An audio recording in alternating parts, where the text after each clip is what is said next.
بسم اللہ الرحمن الرحیم۔ آج کی اس ویڈیو میں ہم آپ کو امام حسن علیہ السلام کی سخاوت اور ان کے اخلاق و کردار کے بارے میں بتائیں گے، لہٰذا ویڈیو کو آخر تک ضرور دیکھیں۔ سن 2 ہجری کو ایک رات حضرت فضل نے ایک خواب دیکھا کہ رسول اللہ صلی اللہ علیہ وسلم کے جسم کا ایک ٹکڑا ان کے گھر میں آیا ہے۔ جب انہوں نے یہ خواب پیارے نبی صلی اللہ علیہ وسلم سے بیان فرمایا تو آپ صلی اللہ علیہ وسلم نے تعبیر بتاتے ہوئے فرمایا کہ میری لخت جگر فاطمہ رضی اللہ تعالی عنہا کے یہاں ایک بچہ پیدا ہوگا جس کی پرورش تم کرو گی، لہٰذا سن 3 ہجری کو سردار جنت امام حسن علیہ السلام کی پیدائش ہوئی اور اس خواب کی تعبیر مکمل ہوئی۔ رسول اللہ صلی اللہ علیہ وسلم نے اپنے نواسے امام حسن علیہ السلام کو سید کا لقب دیا۔ آپ کا بچپن نبی صلی اللہ علیہ وسلم کی پشت مبارک پر سوار ہو کر گزرا۔ اللہ کے رسول صلی اللہ علیہ وسلم کی نگرانی میں امام حسن علیہ السلام کی پرورش ہوئی۔ امام حسن علیہ السلام راہ خدا میں بہت مال خرچ کیا کرتے تھے۔ آپ کے پاس جو کچھ بھی آتا آپ تمام مال غریبوں کو دے دیا کرتے تھے۔ شاید ہی کوئی ایسا سائل ہوگا جو امام حسن علیہ السلام کے دروازے سے خالی ہاتھ گیا ہو۔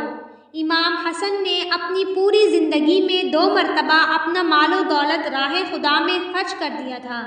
ایک دفعہ امام حسن علیہ السلام نے ایک باغ میں ایک غلام کو دیکھا جس کے پاس ایک کتا تھا اور وہ بیٹھا ہوا تھا، اور اس غلام کے ہاتھ میں ایک روٹی تھی جس سے وہ ایک لقمہ خود بھی کھا رہا تھا اور ایک لقمہ پاس بیٹھے کتے کو کھلا رہا تھا۔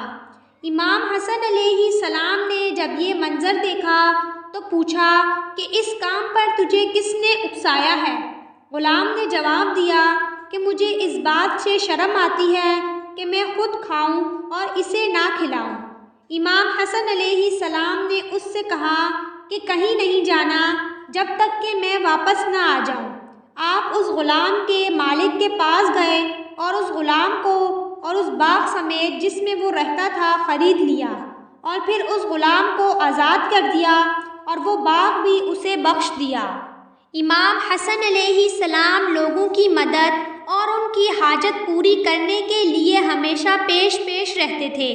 ایک مرتبہ ایک شخص امام حسن علیہ السلام کے پاس آیا اور عرض کرنے لگا، اے فرزند رسول خدا، فلاں شخص کا میں مقروض ہوں اور میرا قرض آپ ادا کر دیجئے۔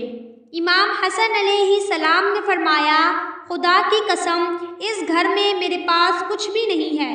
اس شخص نے کہا، تو آپ مجھے اس شخص سے مہلت لے دیں کیونکہ اس نے مجھے زندان بھیجنے کی دھمکی دی ہے۔ امام حسن علیہ السلام اس شخص کے ساتھ چل دیے اور اس شخص کو مہلت دے دی۔ امام حسن علیہ السلام نے بے شمار غلام آزاد کیے۔ آپ ہمیشہ غلاموں کو آزاد کیا کرتے تھے۔ اگر کسی بھی غلام کا چھوٹا سا عمل بھی آپ کو پسند آ جاتا تو آپ اس کو ہزاروں دینار دے کر آزاد کر دیا کرتے تھے۔ امام حسن علیہ السلام نے اپنی شہادت پر بھی اعلیٰ ظرفی کی ایک مثال پیش کی جو اسلامی تاریخ تو کیا دنیا کی تاریخ میں کسی سخی سے سخی شخص کی زندگی میں بھی نہیں ملتی۔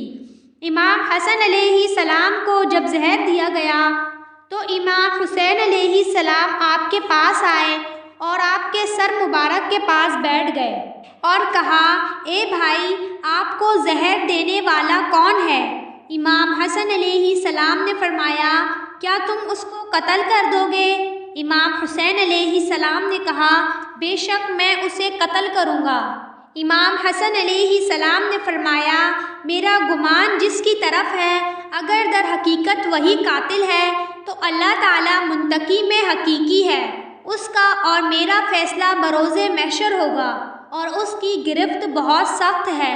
اگر وہ نہیں ہے تو میرے بھائی، میں یہ نہیں چاہتا کہ میری وجہ سے کوئی بے گناہ مصیبت میں مبتلا ہو۔ میں نہیں چاہتا کہ اگر وہ بے گناہ ہے جس کی طرف میرا گمان ہے تو آپ اسے بے گناہ قتل کریں۔ مجھے اس سے پہلے بھی کئی مرتبہ زہر دیا گیا ہے، لیکن اس مرتبہ کا زہر بہت زیادہ تیز ہے۔ امام حسن علیہ السلام کی کیا شان ہے، آپ سخت تکلیف میں مبتلا ہیں، آنتیں کٹ کٹ کر نکل رہی ہیں، نزع کی حالت ہے، مگر انصاف کا بادشاہ اس وقت بھی اپنی عدالت میں انصاف کا نام مٹنے نہیں دیتا۔ سبحان اللہ۔ امید ہے کہ آپ کو آج کا یہ واقعہ پسند آیا ہوگا، تو ہمارے چینل کو سبسکرائب کریں، ویڈیو کو لائک شیئر ضرور کریں۔